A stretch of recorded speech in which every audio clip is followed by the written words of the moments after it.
today I will talk about how can you select alert time on your star work to app. We're going to figure out this solution or know how you can do that on your app.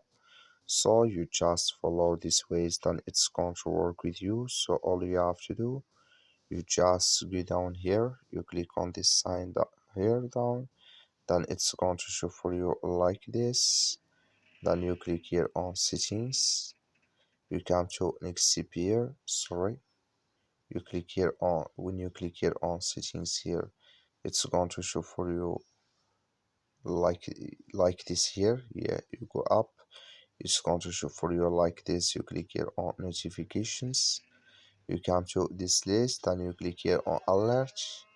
In here, can you select here alert time in this list? That's all you have to do. That's all. Thank you for watching. Don't forget to support us by liking, subscribe.